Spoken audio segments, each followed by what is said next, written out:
Thank you. What will you and the president need to see in order to, from Iran's nuclear program, in order to finalize the deal and open the Strait of Hormuz? Ultimately, like I said, any deal that the president is willing to make, he's only going to make it if he believes it's a great deal for our country and the security of the world. And only one president was willing to lay it out on the line and ensure after 47 years that Iran is not capable of having a nuclear weapon. And so you saw it in how he's been talking about it publicly.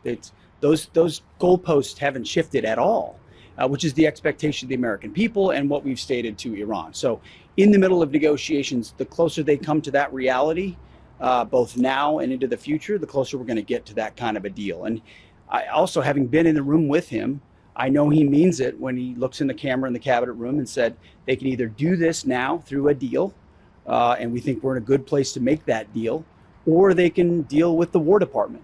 And we are prepared. We're postured even stronger today than we were on day one to address it that way if we have to, but he'd prefer not to.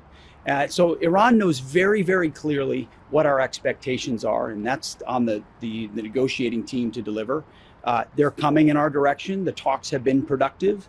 I think they know where it needs to go, and I'm quite confident with our president, who makes nothing but great deals, that ultimately it'll be something he's proud to defend, that ensures that Iran, which everyone knows should not have a nuclear weapon, never does. Secretary, Yeah. one more question.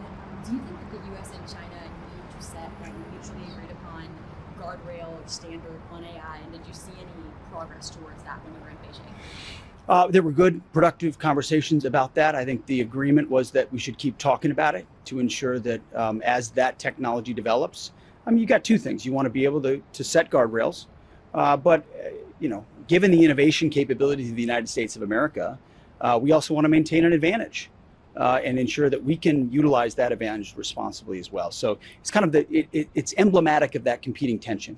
Guardrails, conversations are productive between two strong countries, but it's also our job to run the fastest. And certainly at the War Department, we're trying to do everything we can to maintain that advantage. You said on China in your remarks this morning, which President Trump told you to go forward with that more.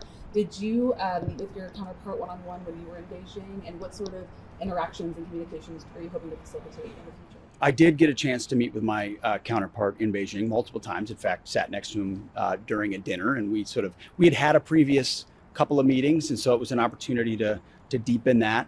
Unfortunately, he wasn't here at that level at Shangri-La, but I anticipate future, and we've set in place more regular rhythms for mill-to-mill contact, because it's not just the high-profile settings, it's the month-to-month basis where you're talking about, whether it's in the Pacific or elsewhere, what they're doing, what we're doing, what it really means, and how we deconflict. That I think is going to matter the most, and that's the expectation of our leadership.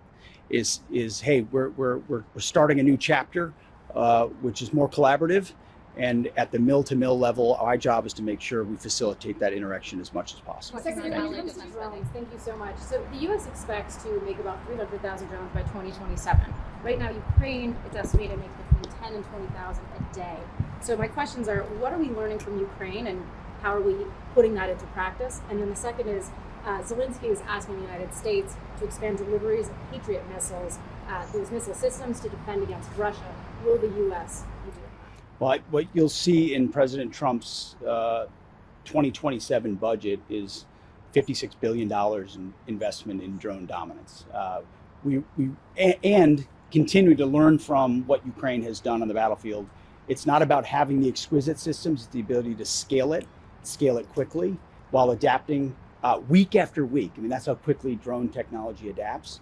But given we have to do both, have the exquisite systems that can do what only America can do on autonomy, but also that attritable component, which has been so effective on both sides. But we've learned so much from Ukraine and how they operate. So it is an absolute focus of where we're going.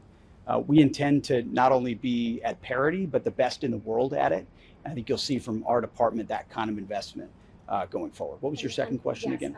Zelensky is asking the U.S. Oh, I mean, Patriot missile. listen, we're changing the way we make all those types of important munitions to ensure that our companies are delivering not just a little bit more, but a lot of bit more across the spectrum. Where we can Where we can help Ukraine, we have. Where we can enable Europe to do more, we have. And I'm encouraged by the European commitment. If you look at the amount of money that's been spent, Europe has stepped up, and Ukraine has been just as, if not more, effective in the process. So we want them to be able to defend, and we'll find a way to make sure we can help them. If allies in the Indo-Pacific significantly step up their defense spending, can the U.S. industrial base keep up and deliver the capabilities and systems that they would need when timelines require? That's our job.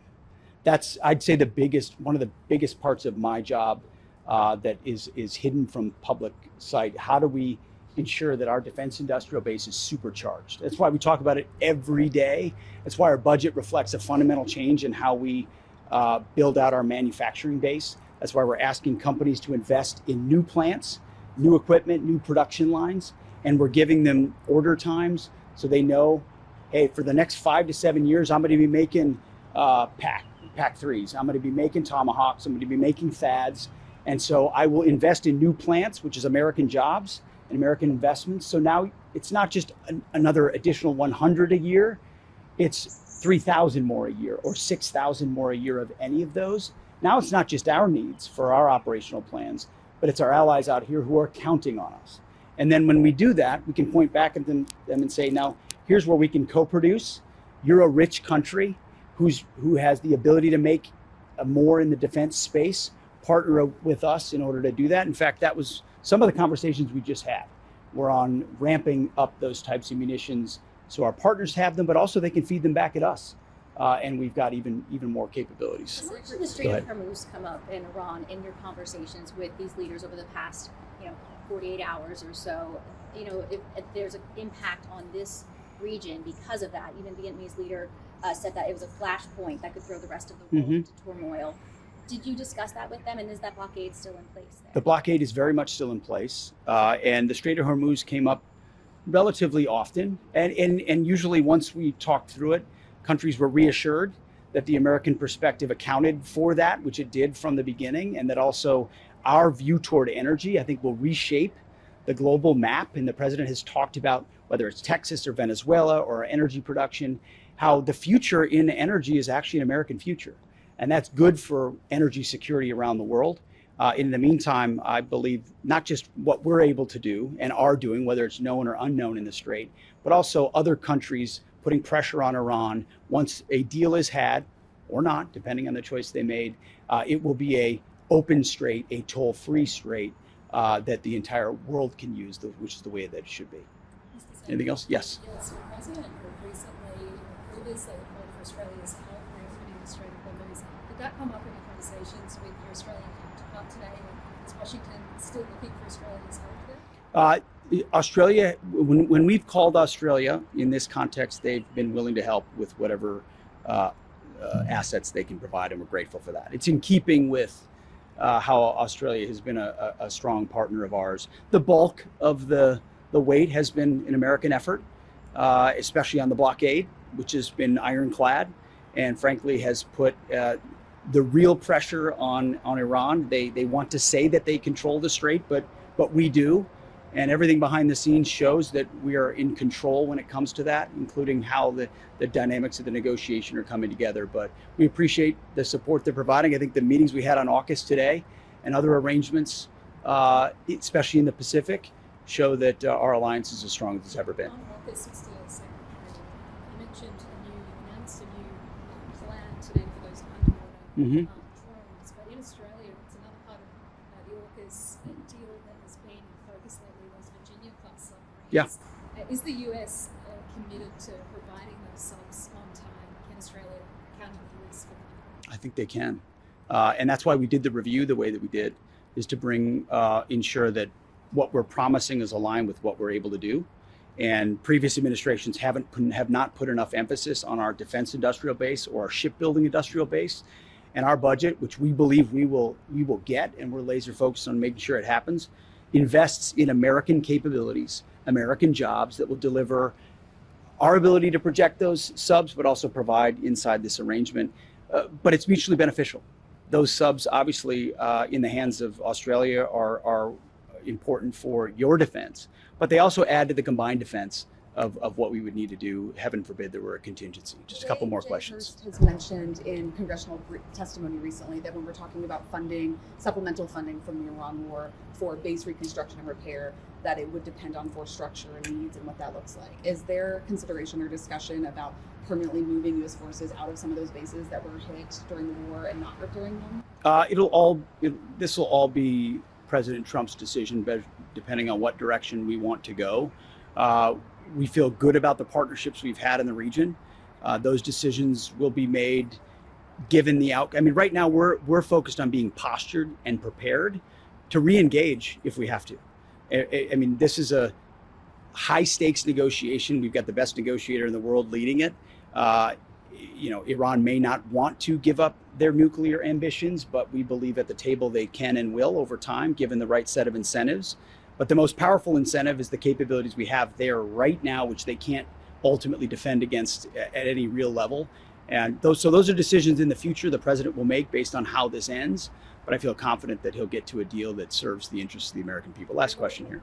Biden had said U.S. policy was to defend Taiwan. Has U.S. policy on Taiwan changed at all in the Trump administration? The policy we have on Taiwan is the same as it was at the beginning of this administration. The only change you might see is how we talk about the entirety of it. What I talked about today was strong, quiet, but clear, ensuring our allies know precisely where we stand, whether it's open in public or behind closed doors. And that's why these meetings have been so important. But our stance on Taiwan remains unchanged, just as the president said when we came out of those historic meetings with China. And I think we're as in strong of a position as we've ever been in the Pacific and around the world. So thank you very much. Appreciate it. Thank you very much.